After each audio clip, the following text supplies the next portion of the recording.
Hello and welcome to this Fast Start webinar looking at running your business with Sage 50 Cloud Accounts. This session is designed to build on Fast Start 1, which looks at getting started with the program. As an example, in Fast Start 1, we had a look at creating batch transactions to record sales against your customers. In this section, we build on that by looking at invoice printing and emailing. So creating documents out of the software that you can send to your customers and update to their records to create those transactions for you. We'll have a look at receiving and making payments, so showing payments coming in from your customers as customer receipts, but also you paying your suppliers with supplier payments there, and then how you can chase payments if they are delayed from customers. So a quick and easy way of doing that from within customer records. We'll then move on and have a look at bank management, so creating new banks where that should be done within the software, and also reconciling your bank account against your physical bank statement provided by your bank. Then a bit more in-depth look at management reports. So on the first Fast Start session, we briefly touched on trial balance, balance sheet, profit and loss. We'll go a bit more in depth in this section and also have a little bit of a look at aged reporting. And then two quick sections at the end, one of which is Report Designer. That is a built-in software within Sage 50 Cloud Accounts and allows you to edit our standard reports and layouts. We'll touch very briefly on that, looking at adding a new layout and removing a couple of variables from a report. The possibilities are endless, so we just have a very quick look at that. And lastly, the VAT return. So based on the transactions that you're adding from day to day and using the tax codes you allocate on those, how Sage 50 Cloud Accounts will generate your VAT return for you, which you can then reconcile, check the figures on, make adjustments to, and submit to HMRC there. As you can see, I'm in the invoices and credits module within my system, but I don't have anything listed there. The reason for that is I haven't yet created my first printable or emailable invoice. The reason for that is I wanted to talk about invoice numbering. If you've been using a different system before Sage 50 Cloud Accounts, be that manual or a different accounting system, you may well have been raising invoices with invoice numbers and sending those across to your customers. If you would like Sage 50 Cloud Accounts to continue that numbering, you can specify the number you'd like your first invoice raised with, and it will continue on through there. To do so, I go Settings, Invoice and Order Defaults, Options, and here I can say where my invoices start from. So what I'll say is I last raised invoice 122, so I want my first one to start 123. When I save that, it'll also put the same number in the credits because they share a module. But you can also specify for your sales orders, purchase orders, goods dispatch notes, and goods received notes. I'll click OK there, click New Invoice, and I'm ready to complete the invoice screen. So I'm in the data entry screen for an invoice, and in the top right, you can see here that you can specify whether it's an invoice or a pro forma, whether it's product or service. Now, if you've got stock items set up, you can record the sale of those via a product invoice. I'm just going to specify that mine's a service invoice because I don't have any products in this company. What the date of the invoice is, and I'll find the customer. And based on the trading terms I've got to set up with, it's put the due date in there for me. And my invoice number is just showing as auto number. So it's taking that number from the setting I applied earlier. So I can put in what my invoice is for now. So I'm just going to say it's for glassware hire. I'm going to say it's for £500. And when I tab across, notice it adds the VAT on, but I haven't specified a tax code. So where is it getting that information from? That's the edit item line, which is accessible via this grey arrow. So I'll click on that. It brings me up the edit item line window, and you can see in here it's got the posting details for that line. So line by line on this invoice, these can differ, but it asks which nominal code, tax code, and department they're going to. So that's how it knows that's 20% there. I'll click OK, and again I'll put a separate line on for cleaning costs. If I need to, or if I want to even, I can just click on that line and fill the edit item line out here. So I don't have to put the cost on the main invoicing screen. I can put it in here if I want. And again, I can change the nominal code. So not every line has to go to the same nominal code. I'll click OK there. I'm happy with what I've got on that first page of the invoice, so we'll talk about some of these tabs down the side. For order, I can put the order details on. So if it's a different delivery address than the registered address, I can change that in there. I can record the customer order details. And then if I've got any of these custom fields that I want to fill out, I can do that there. And I've got notes. So if I want to fill out those notes. Within footer, I can record any carriage. So if I'm charging them for the delivery of the items, I can enter that in here. If I'm offering a settlement discount, if they pay me within a certain amount of days, I can specify the days and the discount there. And for global, if I want to apply the same nominal code, tax code, department and details across the full invoice, so across every line, I can enter that in there. Do be aware that if you don't have a global nominal code in, none of those global details will post. Lastly, I've got the payment tab. And if the customer has provided me payment in advance, perhaps for a deposit towards what they're ordering, I can record that in here. So the reference, the bank account it went into, the amount, and whether it's already received, whether I need to post it here as a payment or account, or whether I want to allocate it directly to this invoice as a sales receipt. So that is how you can fill out the invoicing screen. I'm happy with everything I've got in here, so I'm going to choose Save, Close, and here we can see I've got invoice 123. It's a service invoice with the right date, account, and my total there. Now, if I was to go into the customer's ledger and open the record for the customer, look in her activity, there's no transaction there.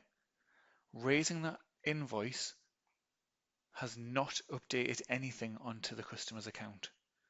That is another step that I need to do when I'm happy with that invoice to then create the transaction in the account. So I'll close that, go back into invoices and credits, and until I do the update to the account, I can make changes whenever I want to that invoice. I can add things, I can take things away, whatever it is I need to do. When I'm satisfied with the invoice and I want to create the transaction, I'll highlight it, and at the top of the screen, I've got this update ledgers. So when I click that, what that's saying is I want you to create the transaction on this customer account based on this invoice. Click on OK. It brings me the update ledgers report, and I can see it's created me 2 transactions because I used 2 different nominal codes. I can close that. The invoice now shows posted yes because it's been posted to the account, and this time if I go into the activity, we'll see that I've got those 2 transactions showing.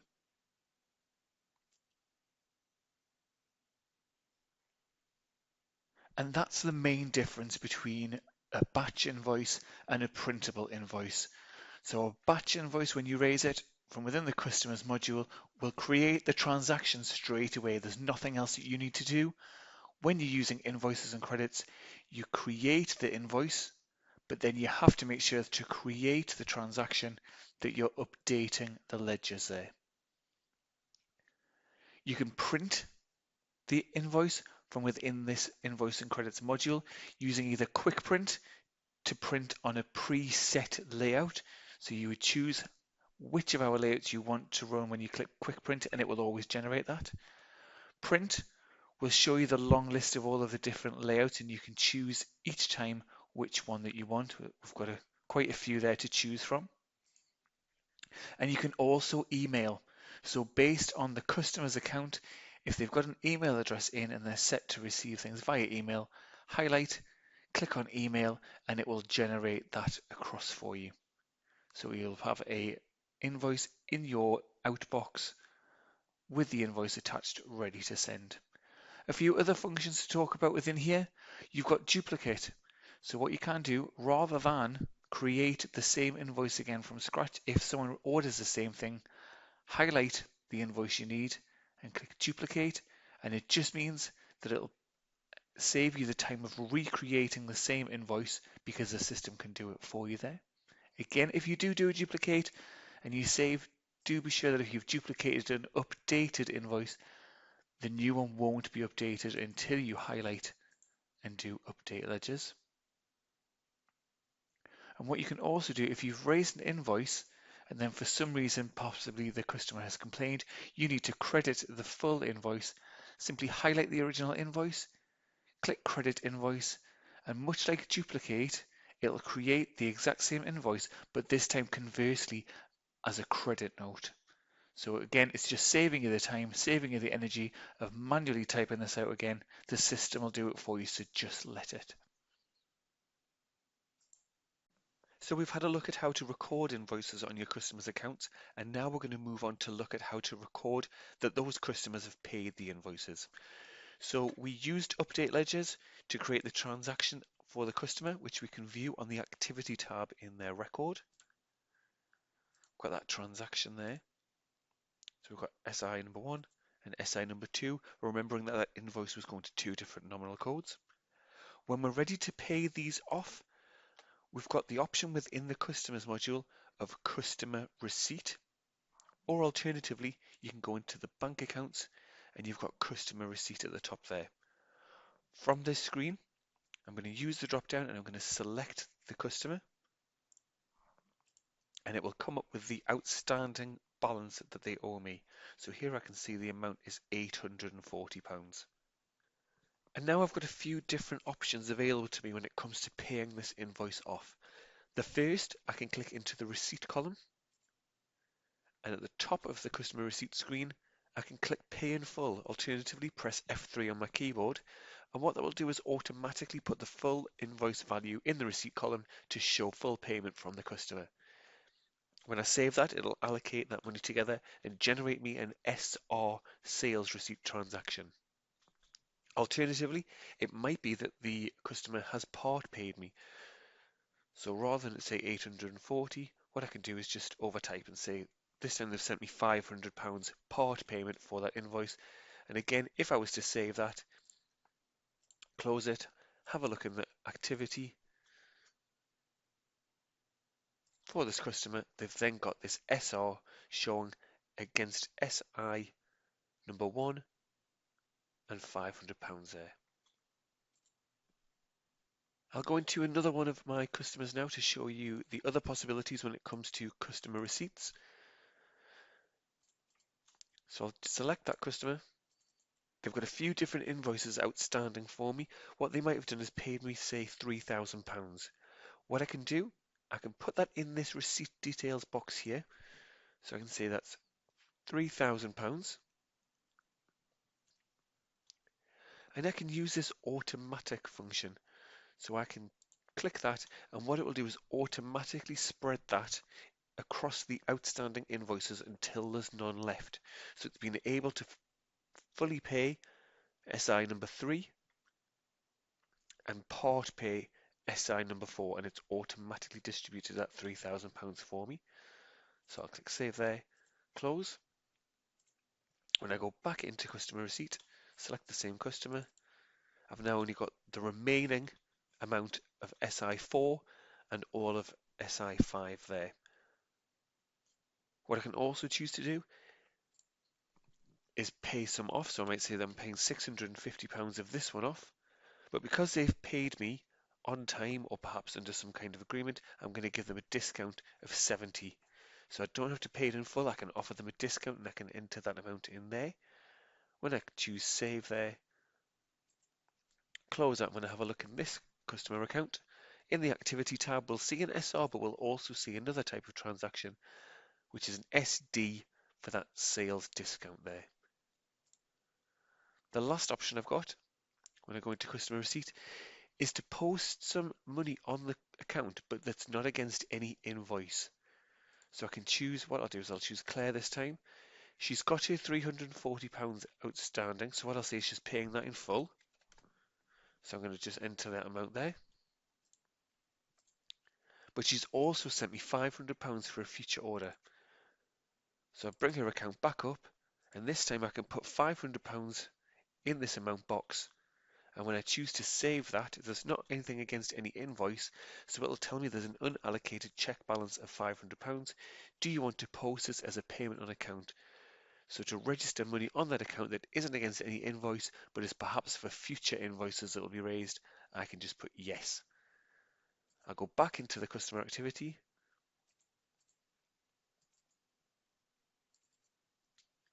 And within there, we've now got the new transaction type, which is an SA, which shows payment on account. And again, that's showing as outstanding there.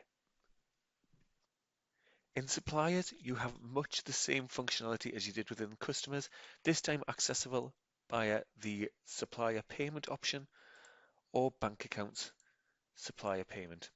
Screen looks a little bit different in that it's got this kind of check looking area at the top, which is where you select your supplier. But just as before, the outstanding transactions will appear in this screen at the bottom.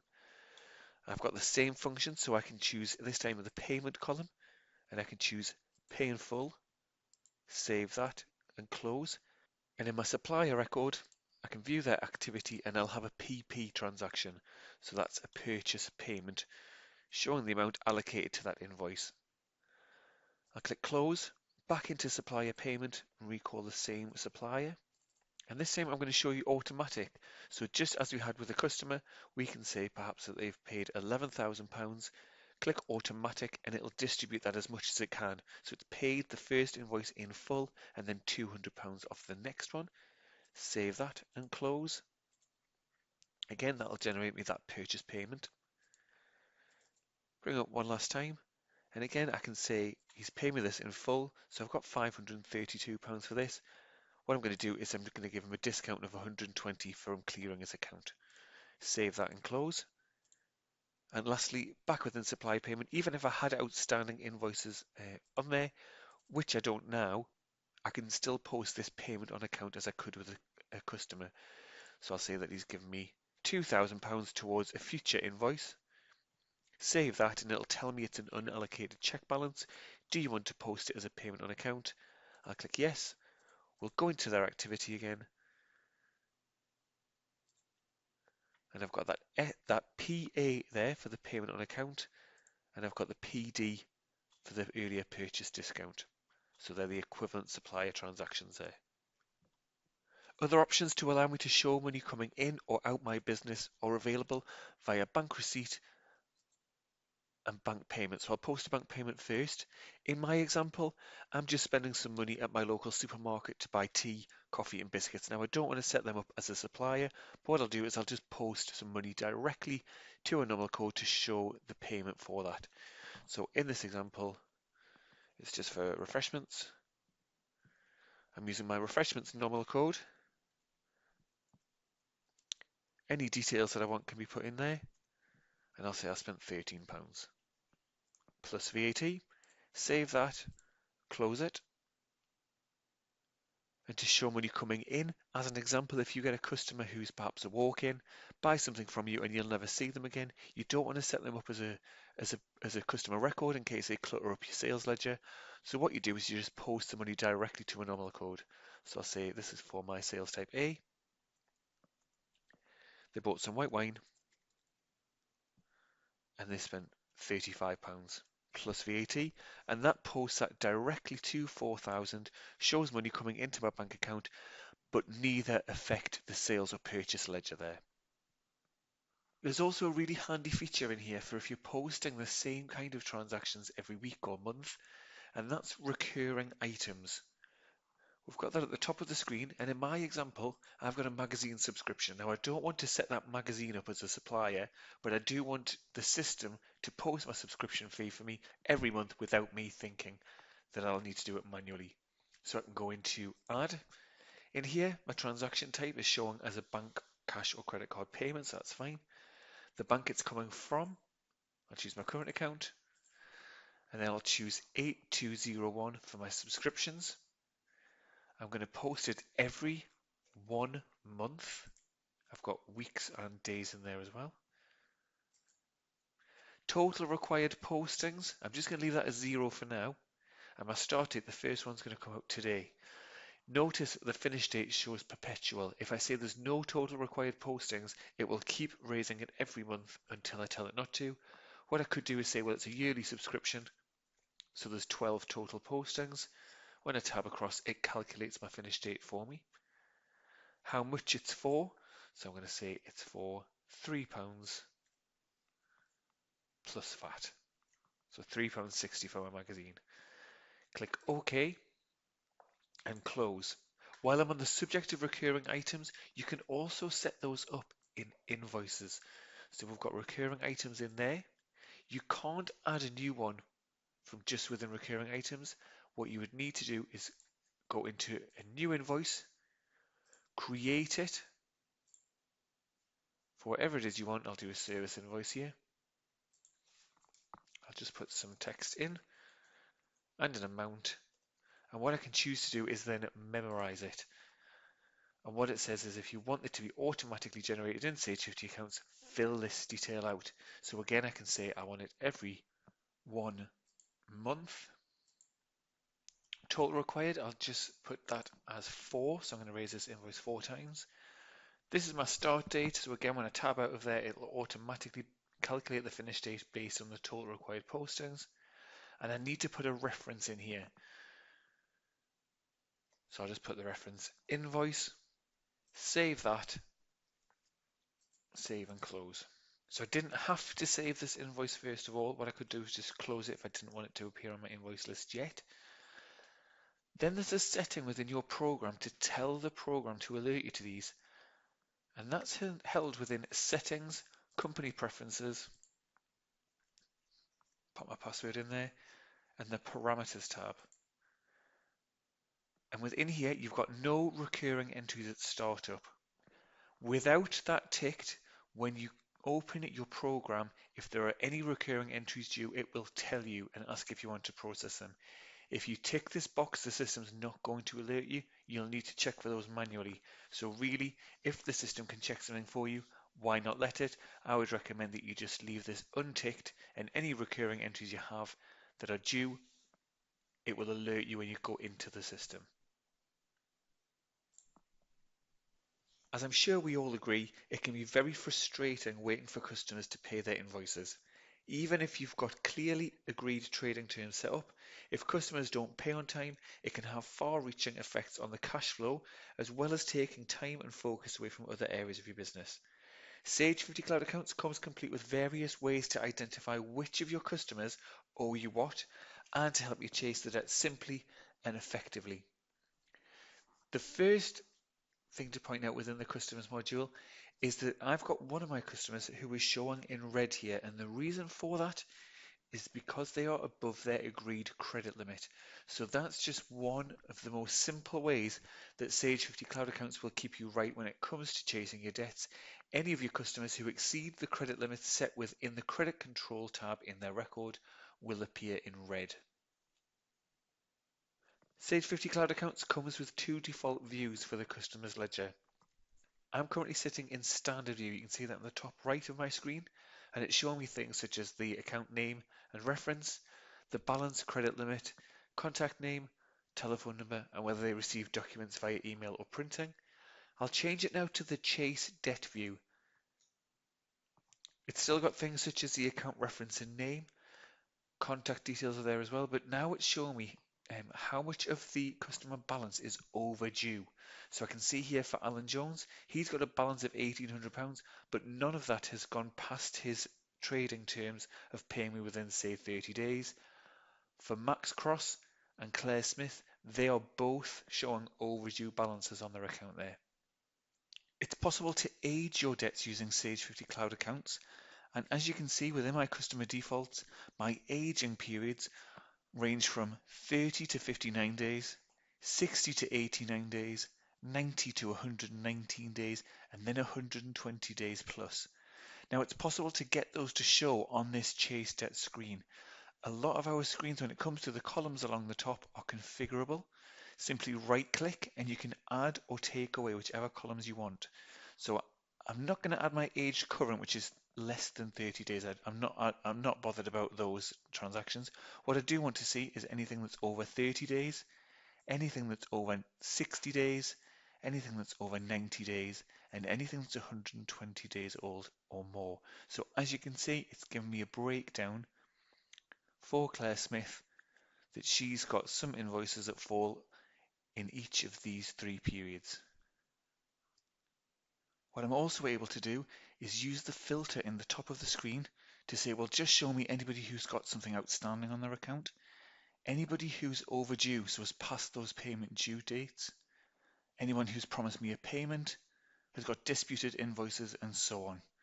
So there's a lot of different options just within this screen to help you chase that debt. What we'll have a look at now is the Communications tab within the customer record that allows you to log the methods you're using to chase payment from your customers there. As you can see, when I've gone into this account, because Claire is over her credit limit, it has warned me about that. So I can click OK, and I'll go into the Communications tab there. In the Communications tab, I'm going to choose to add an entry. So this is my first chasing of debt. As you can see, you can choose from telephone, letter, fax or email, or a meeting. And I'm just going to say it's telephone call, and I'm going to start my telephone timer. So that's a built-in timer within the Communications tab. And that's just going to tick along as I talk you through this section. So within here, you enter whatever the subject of the telephone call was. So I'm just going to put late payment. What date it took place, I'm going to say it was yesterday. Who called them? It was our manager user. And it was a telephone call that was made rather than a telephone call received. I can enter who I spoke to. So if I've got different contacts set up, I can enter somebody there, the phone number I called them on, and then the address details. And what was the result of the communication?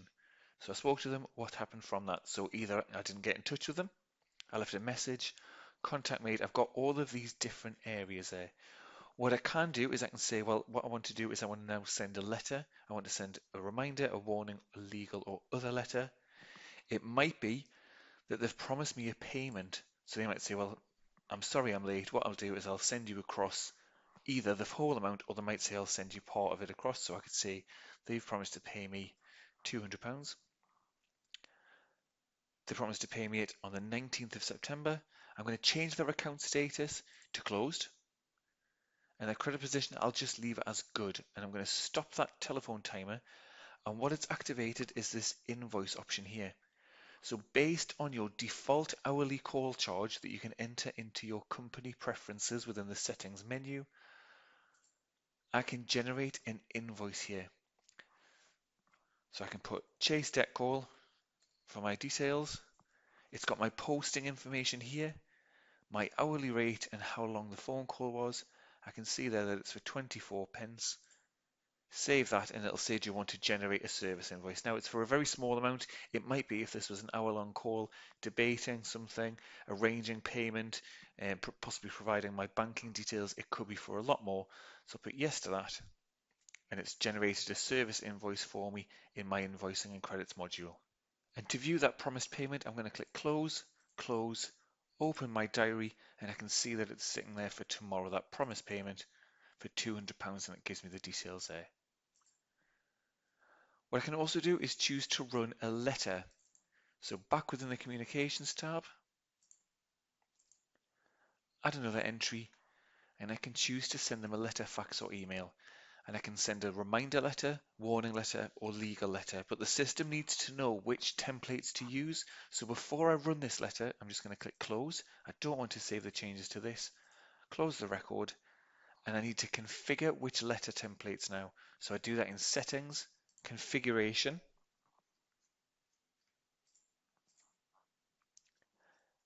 And then I go to my credit control tab. And here it says, right, my reminder letter, which format do you want to use? So I choose browse. For this, I'm going to choose my chase letter 1. For my warning letter, I'm going to use chase letter 2. And my legal threat, chase letter 3. I would recommend that you familiarize yourself with the letters within Sage 50 Cloud account so you know which one to use best. When you've configured these, if you're going to be using the Communications tab, just choose Apply and then Close. Back to Customers, back to my customer record, into the Communications tab, and I'll add an entry now. So now I'm ready to record that I've sent them a letter. And again, it needs a subject. So for now, I'm just going to put, where is my money? Getting a bit more fed up because this promised me payment and nothing's come in. I can say that it's been a letter that's been received. So a letter, fax or email received. For this, I'm going to say it's a letter that I sent out. And what style was it? I'm going to say it was a warning. Then it asks me what my outcome is. So what I'll say is what my outcome will be is that I'm going to send a legal letter if nothing else comes in. Follow up, I'm going to follow up at this time next week. Their account status, they're currently on bad debt, so I'm just going to leave that as it is, and their credit position is on warning. Who did I send the letter to? Claire Smith, and it's brought the address details through there. And as you can see here, I've got save and generate. So because we've set out which layouts we want the system to use when it knows that it's a warning letter, clicking save and generate will do just that. It'll save the record and generate that letter for me that I can either print or email there.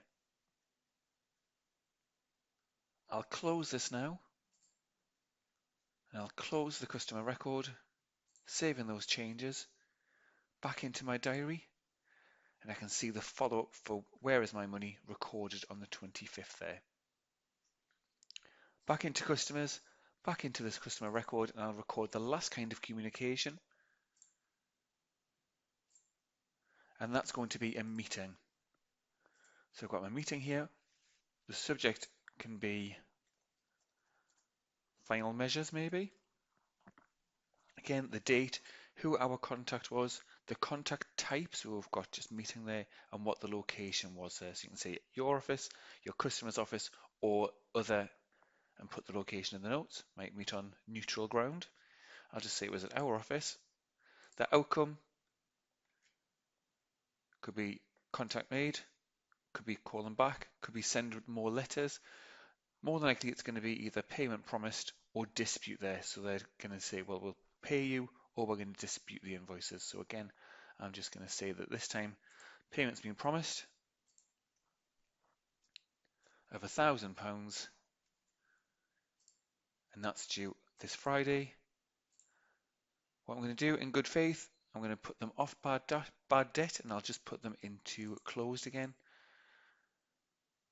And I'll put their credit position to good, save the record and close.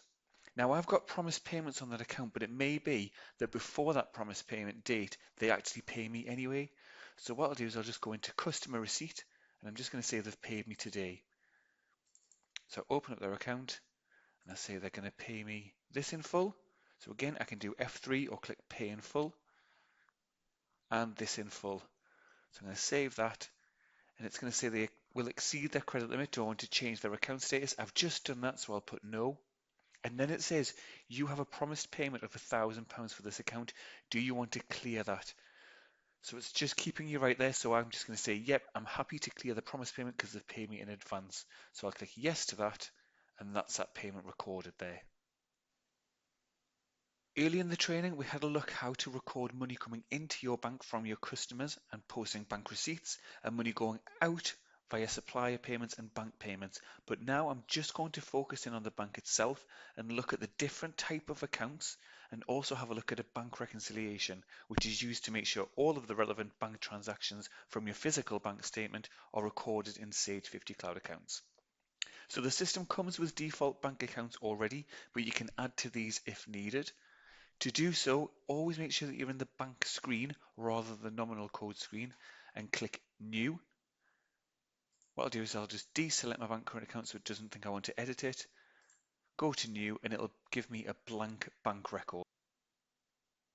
Within there, I can give my bank account a new reference.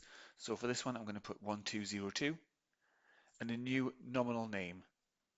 So I'll just put new bank account for this. Once it's got its account reference and its name, what I need to do is tell the system what kind of account it is. So a check account is our standard. So that's going to post those bank payment and bank receipt transactions. If I set this as a cash account, it'll post cash receipt and cash payment transactions.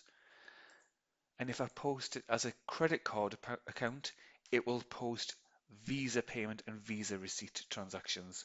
So they all act in the same way. They move money in and out of the bank. It's just they differ in transaction type based on the type of account you specify. You can specify different currencies. So if you've got multi-currencies within your software, you can choose a different currency. I'm going to leave mine as pound sterling, and I'm just going to leave it at a zero balance for now. I can also say what limit I don't want it to fall below. So what I'll say here is I don't want it to fall below minus £300.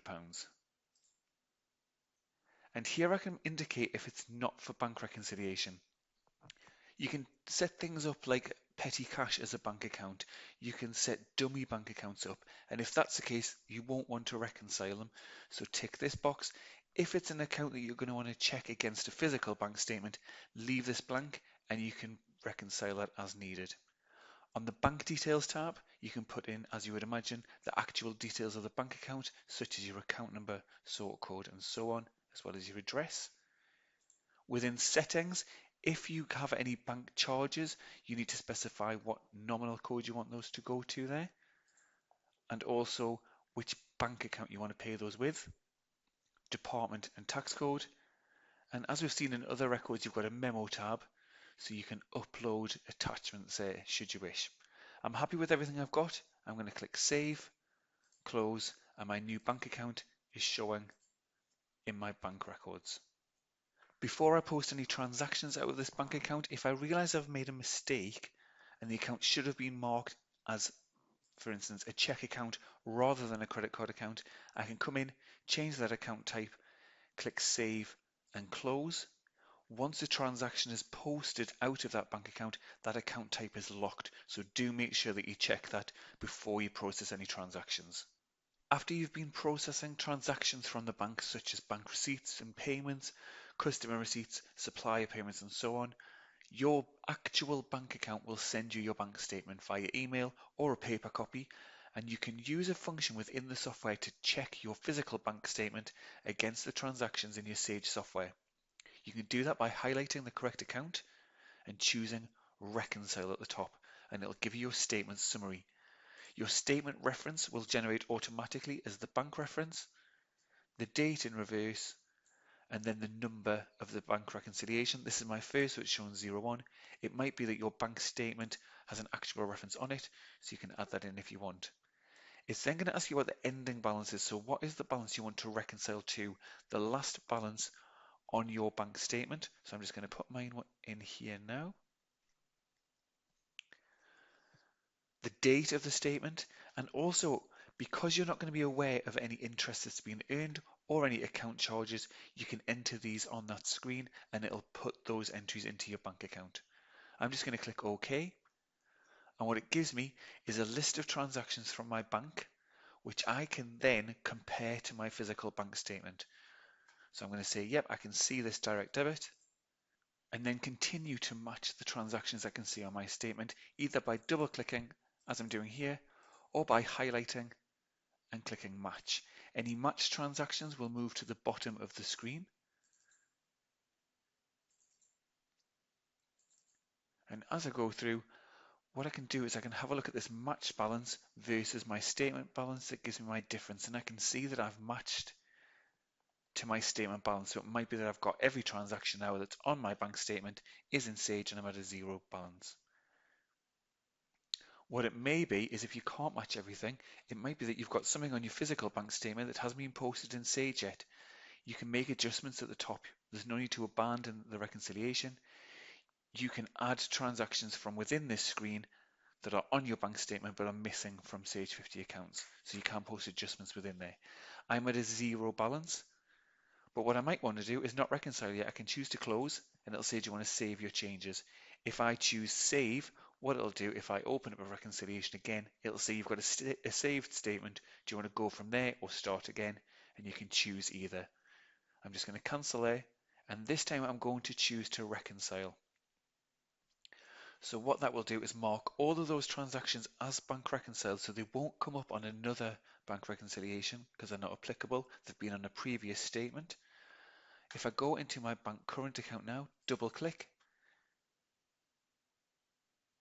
I can see here my last reconciled date, my last reconciled balance, and in the reconciliations tab, I've got a list of bank reconciliations that I've done in this data set here. And with the applicable statement highlighted, click View PDF, and it will show me a PDF copy of all of the transactions that are reconciled there. Just close that, close out the bank record. We'll have a look now at the management reports contained within Sage 50 Cloud Accounts, and those can be accessed via the nominal codes. So clicking nominal codes in the navigation bar, and at the top of the screen, you can see you've got your trial balance, profit and loss, and balance sheet report. So I'll just talk a little bit about those now. So firstly, I'll run my trial balance. Now, as mentioned throughout Fast Start 1 and Fast Start 2, debits and credits should always equal each other. That's how double entry bookkeeping works. And to see the totals on each of your nominal codes at a certain point in time, you can run the trial balance. So I'm just going to run mine up to June this year. And I can then see the value on each of those nominal codes. So it scrolls down with a list of debits and credits. And when I reach the bottom, I can see that my total debits are equal to my total credits. And that's why it's known as the trial balance. Now the figures that show on the trial balance are shown in blue with this underline, which means that they're drillable. So if I want to get a bit more information about what makes up this figure, I can click on, for example, my purchase tax control account. It will run a secondary report for me, which is my nominal activity excluding no transactions, and that gives me a breakdown of every transaction that makes up the balance that I saw on the trial balance there. So that is drilling down on the figures on your period trial balance to run the nominal activity with no transactions excluded to see what makes up those figures. Next, we'll have a look at the balance sheet. So I'll run that from the top of the screen, again to preview. And this time it's not just asking me what date I want to run it to, it asks me a date from. So what I'm going to do is just to get it for May, I'm going to run it from May to May.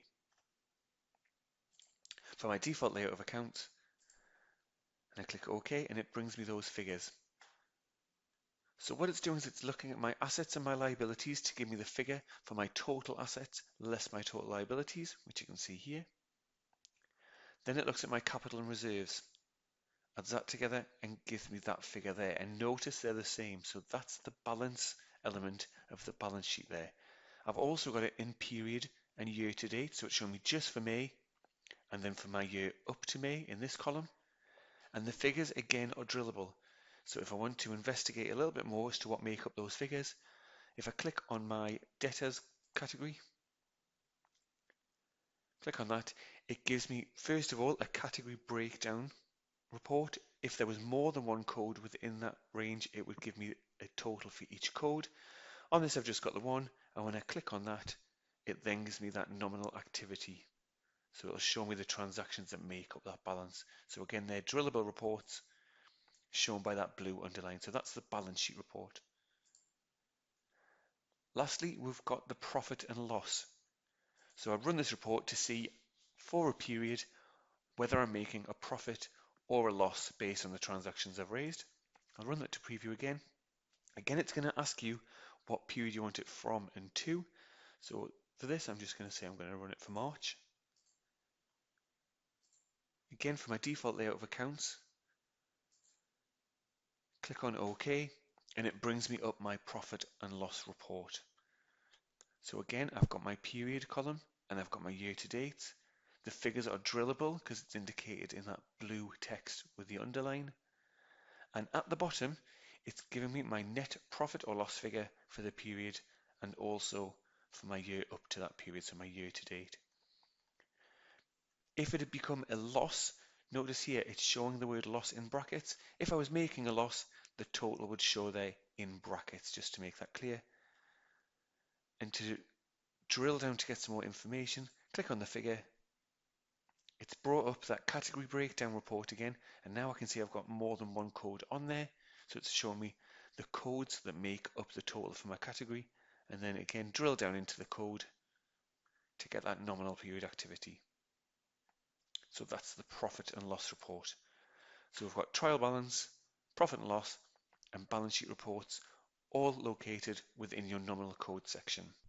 There's two other reports that I'm going to talk about now with regards to what you might want to run at a period end, and they are your aged debtors report and your aged creditors report. So showing you your customers and who owes you what, and also your suppliers and who you owe to.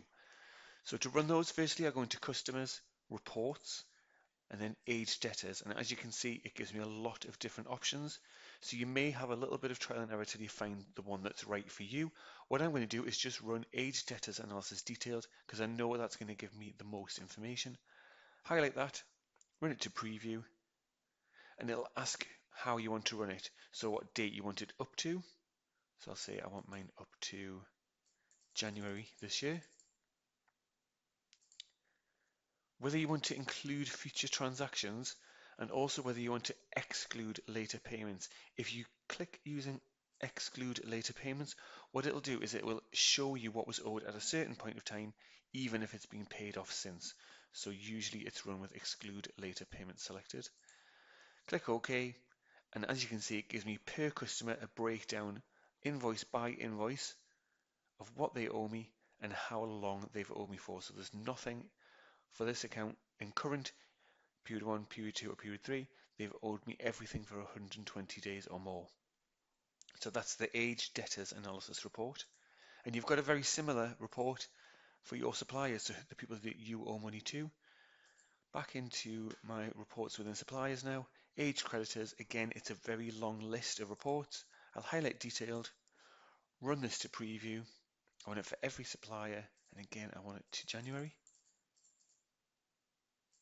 I'll exclude later payments and click OK. And there you go. So it's a very similar looking report, but this time it's by supplier and invoice by invoice, what I owe, and again, for how long I've owed it for. So that's your aged creditors and aged debtors reports. What you can also do against these reports, if you're going to run them each month and you want to access them easily, put a little star against them by clicking on it, and it'll automatically add into your favorites for you. Sage 50 Cloud Accounts comes with a comprehensive list of reports and layouts. By layouts, what I mean are things such as labels, letters, statements, and when you're using Invoicing Module, the invoices that you print or email from there. And it may be that even though the list is comprehensive, you feel like an invoice would look better with your logo on it, you want an extra column on a report, you want to remove some information, and that's where Sage Report Designer comes in.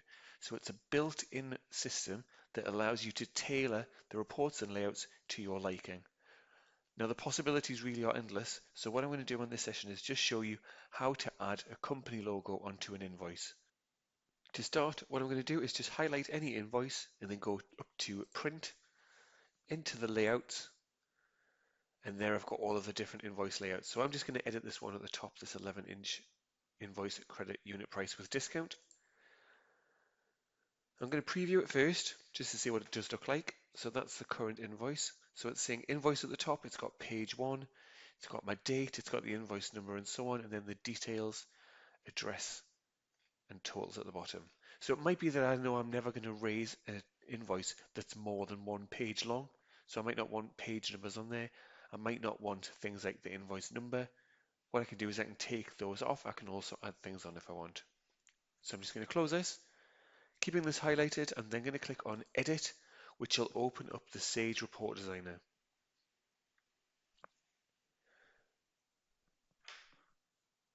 So it's quite a busy screen. What I would suggest the first thing you would want to do is save this as a brand new layout before going any further. So you can give it your own name in the properties section. So I'm just going to put on here my new layout, and then I'm going to go File, Save As. Now it's going to save it in the right location for me, so I can see it's in my layouts folder. So I'll call it here my new layout. Click on Save, and now I know that I'm editing one that I've already saved. So I'm not now on the standard, this is going to be my invoice. So I'm just going to close down properties there, and you can see the different variables that the invoice is pulling through from my data. So it's saying, right, bring in my company name, my company first line and my address, my invoice's name, that address, so the customer's address there, my invoice number, date, and so on. This is my details section here, and then I've got my totals at the bottom. So what I wanted to do was get rid of whether it's an invoice or a credit, and my page number and my invoice number. The easiest way to do that is just highlight by clicking and press delete on the keyboard, or alternatively, you can draw a box around things. Let go and it will select everything that's within that box. I'm then going to press delete, and that's gone there for me. What I can also do now is choose my logo. So to add a logo on, I'm just going to go to Toolbox. I'm going to click Add Image or Logo, and then I need to click where I want it. So I want that there. Then it says, well, where is it? So what do you want to do? I want to browse my PC for it. Click on OK. That's my logo there. Click on Open, and it's come on, but it's very small. So I can resize it as much as I want there. By clicking and dragging, I can move it around. So I'm just going to put it in the top left there. Sorry, top right. I'm happy with everything else that's on that invoice. So now I'm just going to do File, Save, File, Exit, and run that invoice. So I should now be able to see it in my list of layouts. So I'll just scroll down and I should have my new invoice. Yep, so my new layout is just there. I'll favorite that because it's the one I'm going to want to run most often. So it's now showing it in my favorites. And when I click preview there, that's now running with my logo on. It's not telling me if it's an invoice or a credit, and my page number is gone. So that's just one small possibility when you're using Sage Report Designer. As I mentioned, there's a lot of different things to do and the possibilities are endless. Just a very quick look at the VAT return now to round off this session. Before I go into calculating the VAT return, I'm just going to go into my settings menu, into company preferences, pop my password in there and look on the VAT tab. And the reason for that is I just want to make sure that my VAT details in here are correct, and also that I've got making tax digital for VAT submissions enabled because I'm submitting under MTD. So I click OK there, back to VAT, and I'm going to click on my VAT return. Now the important thing to say is that the VAT return takes a lot of the manual work away from you.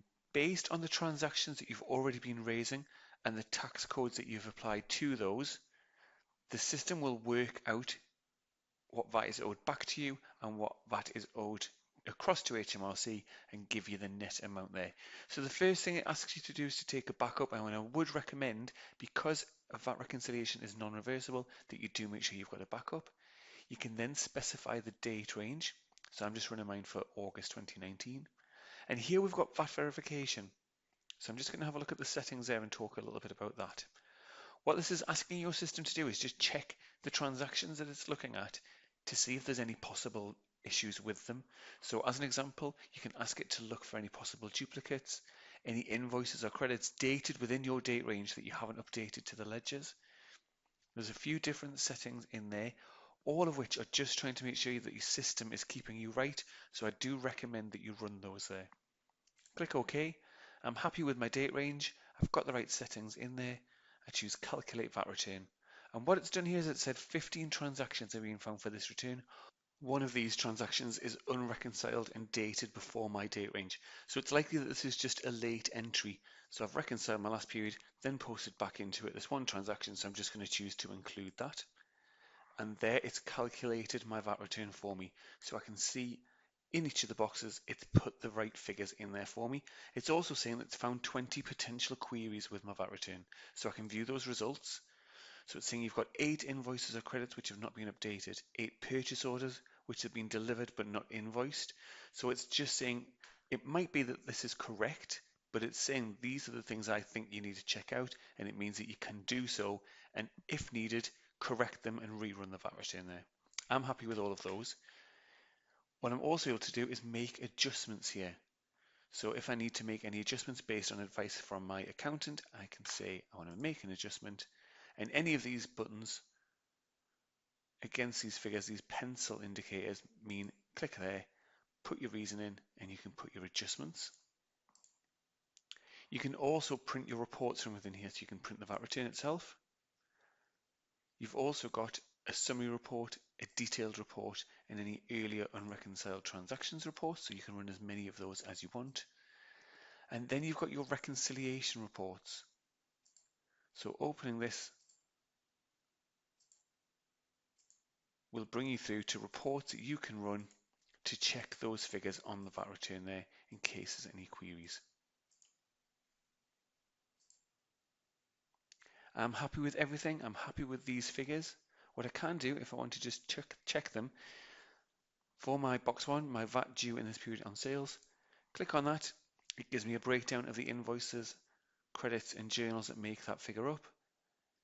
Again, if I want some more information, I can double click on that figure and it tells me that on an individual transaction basis. Close, close. As I said, I'm happy with all of these, so I'm going to click to reconcile my VAT return. It says, do you want to flag these transactions as VAT reconciled? Yes, I do. That means they won't come up in a further VAT return. And there I've got the reconciled stamp. I can post my journal across to my VAT liability automatically based on the figures that my VAT return found for me. I can submit it online to HMRC, and I can record my bank payment all from within this final screen. So that's the VAT return within Sage 50 Cloud Accounts. And as I say, we'll take you through it because it takes away a lot of manual stress and strain. That brings us to the end of the Fast Start 2 session. What I'll do is I'll just talk a little bit around some further support and training available to you. Within your software, in any window that you're in, if you need some help, press F1 on your keyboard and our built-in F1 help files will appear. As I say, it's tailored to the screen that you're in. So if you're struggling raising something like an invoice within the invoicing module, press F1 on your keyboard and tailored help will appear. Also within our help menu, so help and then down to help center, you can search our Ask Sage resource.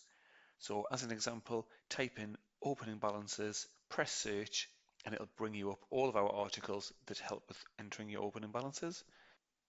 And if you'd like some further training, these are our offerings. So we've got our on-site training, which is our best loved service, and that's when one of our consultants will visit you at your premises, can take you through any subject you like, and it can also be one-to-one or one-to-many, so they can deliver training to you and your team.